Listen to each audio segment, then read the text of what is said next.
Hello and welcome to the Valley. Today I am your host, Janet Michael. Today it's all about biking, no matter your age, from what I understand. Steve Policastro is joining me. Many of you may remember, it's been a while, Steve, but you did a show probably a year or more ago when Bike Walk was becoming a thing, and now it is a thing. Yes, I believe that the bike is a very powerful tool for a community, and this is another example of seeing that come to action. We're sitting today at Shenandoah Valley Westminster-Canterbury. Jeannie Shiley is joining us. She is their president and CEO. Teresa Barton is here as well. She is their wellness manager. We're going to talk how those two things are related. But before we jump in the weeds with Jeannie, Steve, tell me a little bit about this cycling without age, because you discovered it and then decided everybody in the Winchester community should know it and be a part of it.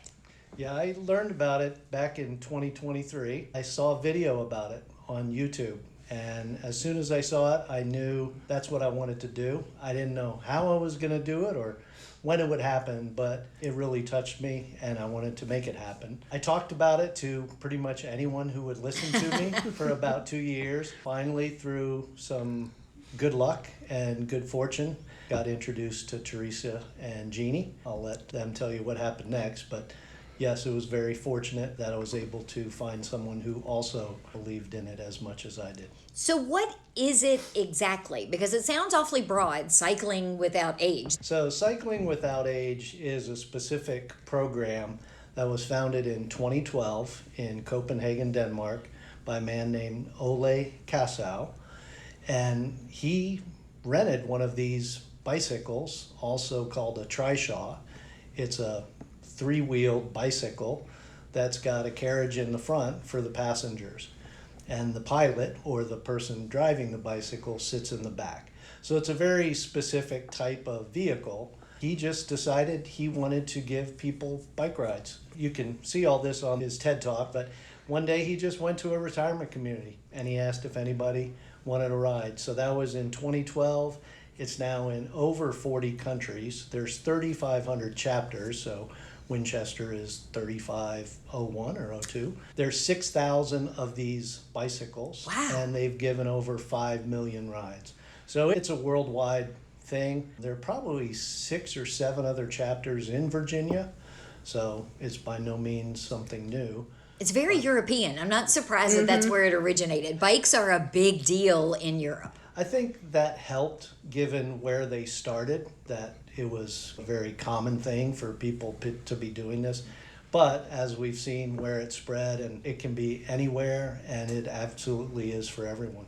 So, Jeannie, Steve was out here in his little circle talking to anybody and everybody that would listen. How is it that you, as CEO of Westminster-Canterbury, came to understand or know about this program? Well, last June, a group of us, a team of us, went down to Norfolk, Virginia for the Leading Age Virginia Conference.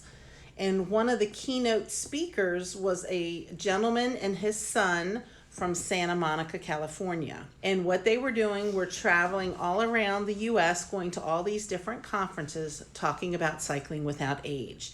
And they actually made a movie, and it was powerful. I mean, it was just so heartwarming. It talked about the cycling without age. It's the socialization. It's getting people out into the fresh air. Specifically in Santa Monica, they would drive them to the pier. They would ride them down to the pier, or they would drive them to the farm markets or back through their communities. But the whole time, the whole point is just to get people outside, socialize, talk about memories, and feel the wind in your hair. And it was, I mean, literally, and I'm not kidding, we were like all almost in tears. And as soon as it was over, one of us said, "Oh, we got to have one of those." And then somebody else on our team says, "Oh, I think we need 2 of those." So we were super, super excited after the conference about this whole cycling without age. So we had some information, started looking on their website, trying to get ourselves educated, and actually went to our foundation to ask for funding for one of the trishaws. And rightly so, the foundation said, well, have some more conversations with the residents, see Make how sure much it's something they want. See if there's a lot of interest, and we'll go from there. And I thought that's a good idea. So We started talking about it here on campus at our various meetings, and then lo and behold, Teresa was introduced to Steve, and I'm like, oh my goodness, this is what we're trying to promote here. So we were trying to get it off the ground here at Westminster-Canterbury. Steve's trying to get a chapter here in Winchester. So it was just perfect timing for both sides. It feels like it's something big world, small town comes together, because you're over here in this circle and they're over here in this circle, and one chance meeting really is what brought the two of you together. Mm-hmm. So Teresa, what did you think when you connected with Steve and he's like, hey, I think this is something that we should do? Did you think, what? Well, I remember looking at the video links that he had sent me, and I'm like, there's no way somebody's going to push that bike all the way up this hill. Right. But since the trishaw is an electric bike, I'm like, this would be fabulous. I did not know it was electric. You buried the lead there. So then I was back in touch with Steve, and then sent that forward to Jeannie, and she's like, oh, we've already started this process. So yeah, I think it's going to be a great feature to have in the community that everyone can enjoy. And Steve, it feels like Westminster-Canterbury is the perfect partner to at least get this up and running and off the ground, because once people see it in action, more people are going to want to do it, more organizations are going to want to get behind you, and that's your ultimate goal. Right, and we couldn't have gotten luckier. Many of the chapters I talked to around the state, even in Maryland, they spend years sometimes fundraising to get a trishaw. And the first meeting we had, Jeannie's like, we'll go to the board and I think they'll do it. That was when I had my first aha moment, which was, this is real and I better get my act together. Luckily, between Bike Walk and the Winchester Wheelman, we've had no trouble recruiting pilots. We have 15 right now. Wow. So Yeah. we've been busy training, practicing. We want to make sure we're doing it safely. We can't wait to get started. And yes, we were very fortunate to find a partner to do it with. Teresa, before we started recording, you were talking about how you were somewhat handling logistics. So how will it work? Will residents have to sign up? Is there I doubt there's an app that they reserve a ride. How does it work exactly? Right now, what we're looking at is kind of a schedule where the pilots are available at a certain time. And we're going to start with the weekend on Saturday and Sunday for a 2-hour block of time. We're offering it to our residents here on campus that they can sign up within that kind of 2-hour block. We're going to do it in 20-minute increments. So they'll get like a 15 or 20-minute ride, a few minutes to change out riders, and then they can take another 1 or 2 people around for that. So that's where we're going to start from and then build from there. Will most of it be on campus, or are you, because you're, as you mentioned earlier, Steve, Winchester is really trying to become a bikeable city. Will you be able to take them downtown to the walking mall? We're going to start with just staying on campus at this point. I think the goal eventually is to expand that, but just kind of getting the logistics and the feel for it. We're staying on our campus, which involves the main campus, the cottages, and the villas that we have available. Jeannie, you touched on this a second ago. It is going to be such a great vehicle, pun intended, for your residents to get out. Sometimes if they don't think there's anything else to do, they'll just stay in front of a television or in a chair, and they won't be moving, they won't be out and about. This is really going to check that box for you. Oh, it absolutely will. We're very fortunate. We have a very beautiful campus. Residents encourage other residents to go outside, enjoy the amenities, but to be able to actually get up in the trishaw and go for a ride. We actually just launched it. Actually, we had the trishaw in the Apple Blossom Parade because we were just so excited to have this partnership with Cycling Without Age. And Steve just made an offhanded comment about they do have this little parade coming up, and then that's all he had to say. And then the next thing he knew, it was like, Steve, we got a slot in the parade. That little parade with like a million people that are watching it. We had a banner, we had the trishaw, we had the residents, and they showed up with the pilots. So that was a lot of fun. And then we just had our official launch here on campus last Friday. The weather was not This weather has been ideal, crazy. but we were still able to get in about 5 or 6 rides. And the residents absolutely loved it. Is it what you had hoped it would be in this partnership with Westminster-Canterbury, Steve? Yeah, I've told people when I first saw the trishaw, it was like Christmas. I couldn't believe I was actually looking at one. And while it was a little nerve-wracking the other day with 30 people watching as I take off with 2 residents in the trishaw, Yes, seeing pictures of one of the residents as we finished the ride, just so happy that he had a chance to get out. That's what it's all about. It's about making people happy, and I can't think of anything better to make them happy than a bike ride. Let's take a break. When we come back, let's talk about what bigger plans are, because I know you obviously want to see this be citywide, and you are trying to get yourself a second bike, I understand. So can we get in the weeds on some of that in the next segment? Absolutely. Okay, we're going to do all of that when we come back again. We are sitting at Shenandoah Valley Westminster-Canterbury today. Jeannie Shiley is with us. She is their president and CEO, along with Teresa Barton. She is their wellness manager. Steve Policastro is with us as well. We're talking about cycling without age, and we're going to do more of that when we come back in just a couple of minutes.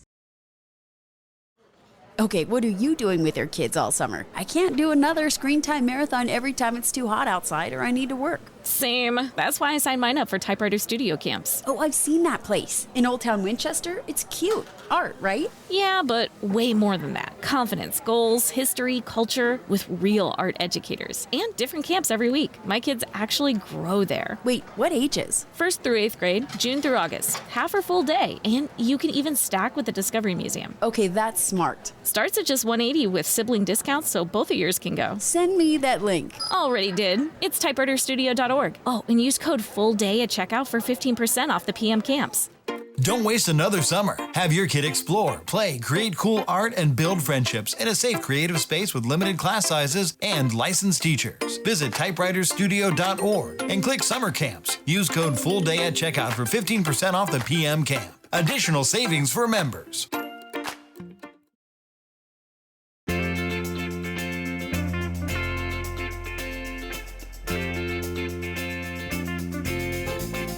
Welcome back to the Valley today. I am your host, Janet Michael. We are recording today at Shenandoah Valley Westminster-Canterbury. We're talking about cycling without age. Steve Policastro is here with me along with Jeannie Shiley. She is Westminster's president and CEO. Teresa Barton is joining us as well. She is their wellness manager. And Steve, when we were talking earlier about cycling without age, this isn't just this random idea that some dude had in Europe. It is an actual full-on nonprofit. You have guiding principles. There are all sorts of things that go into making this a true organization.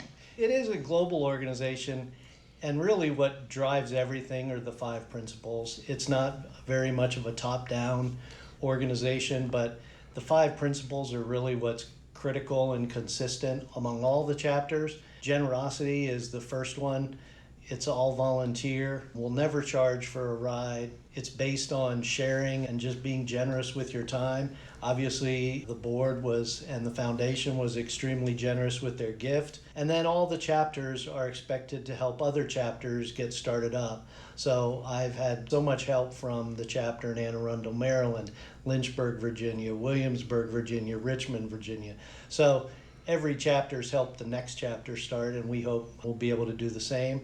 Slowness is the second principle, and these rides are extremely slow. We're not looking for Olympic athletes to be pilots. You're not running a race. No, we don't want to go fast. We want people to see what's around them, to stop and talk to a neighbor, see someone with a pet. So slowness is a second priority. Storytelling is very important. As Jeannie mentioned before, getting the residents to tell you about their background or what happened with their grandkids. It's all about learning both for the resident and for the pilot. Relationships, there's a story in the video from the TED Talk from the founder about a 20-year-old volunteer who now has a new set of grandparents because he made a relationship with someone.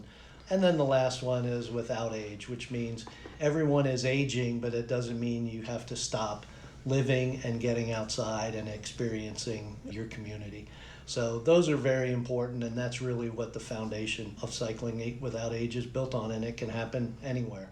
Jeannie, when we were talking in the first segment, your board agreed to fund the first trishaw. Correct. And so right before we went to break, I said something about a second one. Westminster-Canterbury is well known for what a great community partner you are here in our area. You basically want to get this second bike to help Steve have other people have this experience going downtown or going somewhere else. Yeah, absolutely. We would love to see a second bike in the community because on the downtown mall, that would be a wonderful place to take people for a ride. The museum trails, there's so many wonderful places in this area that people could ride, but we really do need 2 bikes. So this is a great partnership with Cycling Without Age. We're using our trishaw now. We want people to see it, understand the importance of the program, and then help with the fundraising to get a second trishaw that's for the entire community to use. And Steve, when you talk about those 5 key principles, and then you mentioned that it's without age, you don't have to be a senior citizen living at Westminster-Canterbury to need a connection with someone. We're all on our phones now. Everything is so digital. We forget what it's like to actually have a conversation with the person sitting next to us in whatever situation. This is really going to be a benefit for those people that just want to have a connection with somebody. That's the whole idea. I've met with the people from Seniors First that are at Jim Barnett. They would love to have something there.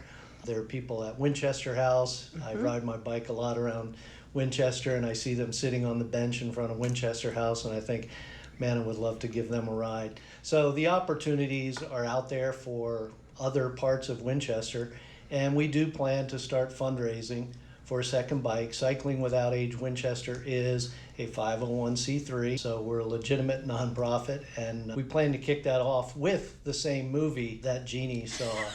They're willing to let any nonprofit show that for free, and so that's how we're going to kick off our fundraising.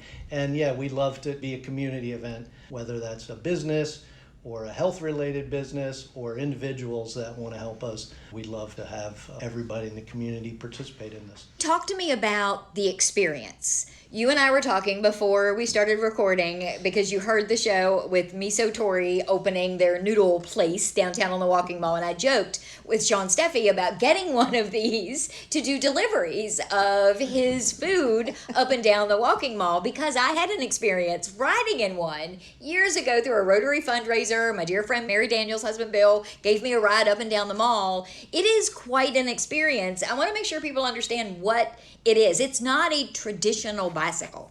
Correct. It's specially designed to carry passengers.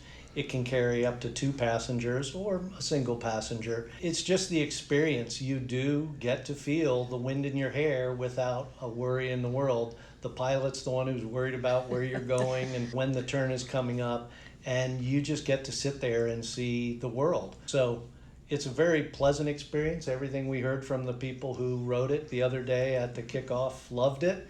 It's very smooth, and yeah, it's a great experience. I'm guessing that Bill's probably annoyed because I'm pretty sure his wasn't electric. I'm almost 100% sure he was pedaling his little heart out to get me up and down that Walking Mall that day. Technically, it's a Class 1 electric assisted bicycle. So it can't go very fast, but as you go up a hill, you can use the motor to give you a little help to make it easier on the pilot. We want the pilot to be able to speak with the passengers, not be huffing. That's true. And then, Jeannie, are you finding that the residents that have taken advantage of this already are so excited and can't wait to get back and then tell all of their friends, hey, you've got to go give this a try? There may be places on this campus that they've never seen before that they're able to see now. That is very true. So again, we launched it on Friday. The weather was drizzly, but we did get 5 or 6 rides in, and the residents who participated loved it. I did have to laugh. The one resident walked out and she looked at it and she's like, I'm not sure I can pedal that thing. And I said, the good news is you don't have to pedal it. You get to ride, and Steve's going to pedal it. There was lots of smiles. It has seatbelts in it. It has a little warmer. They put their feet in their hands, so it had like a little blanket that come with it. So even though it was a little dreary and a little cold, they thoroughly enjoyed themselves. So again, we had about 5 or 6 rides, maybe about 8 people. So we told them, hey, tell everybody that this was a lot of fun. We're going to have this on the calendar every week. So encourage. We have people from independent living. So we're looking at all levels of care to be able to really enjoy the bike. And Steve, that's the whole point. You don't have to be non-mobile in order to enjoy something like this. You can get around perfectly fine and still say, hey, I want to do this and take a ride in this. That's the whole point of Cycling Without Age. Sure, there are people who can walk around without any problem or drive off campus, but they may not be able to bike anymore, and they miss that feeling. So this is a great opportunity. And you get to sit there with someone and chat. People don't know everyone at Westminster-Canterbury, and they can meet new people on these rides too. Do you need more pilots? What can we as a community do to support your effort to get this second bike? I think we can always use more pilots, especially as we look to fundraise for another bicycle in the community. So anyone that's interested in participating in any way, whether it's with fundraising, being a pilot, just spreading the word, following us on Instagram. There are any number of ways that people can help Cycling Without Age. You don't have to be a pilot. And you don't have to be, again, an Olympic level athlete to be a pilot. If you can ride a bike, you can be a pilot of the trishaw with a little practice. So I would encourage anybody who's interested to reach out to us. You can get to us by email, winchester@cyclingwithoutage.com. You can go to the website and just learn more about it. That's cyclingwithoutage.com/Winchester. And then you can follow us on Instagram, where we'll be posting pictures of our rides, and that's @CyclingWithoutAgeWinchester. Jeannie, people choose where they want to live for some of the strangest reasons I've ever seen in my life. There is probably somebody listening going, you know what? I'm going to move to Westminster-Canterbury because they have this and I think this is cool. How would they find out more about you here? You can find out more about our community by going to our website. Is probably the most inclusive, so it's svwc.org. We'll tell you all about our campus, but we're always looking at ways to enhance the quality of life. Like you said, we're all aging, so we're going to do it and have a lot of fun at it. So Cycling Without Age is just one of the opportunities that we have here on campus. Just a great partnership that we're excited to watch grow. I love that you have embraced it because you recognize that your residents here aren't living in a bubble. And you want them to still be as involved in things in and around the area as they are right here on your campus. So this partnership really does, for me, from the outside looking in, seem like a perfect fit. Yes, it absolutely is. Steve, thank you for setting this whole thing up. I do appreciate it. Thank you. Teresa, it was great to meet you. Thank you. And Jeannie, I might come out and do a ride when it's not raining. How about that? Hey, we wanted to give you a ride today. The weather's Steve is so anxious to get on that trishaw and take a ride, and the weather's just not cooperating. I do have to ask though, is anything on this thing orange? Because I do have a reputation to uphold. I think there's a sponsorship opportunity. I think we would be glad to have an orange blanket. I can take care of that for you. I will be back tomorrow with a brand new episode of The Valley Today, just a few minutes after noon, so meet me here then.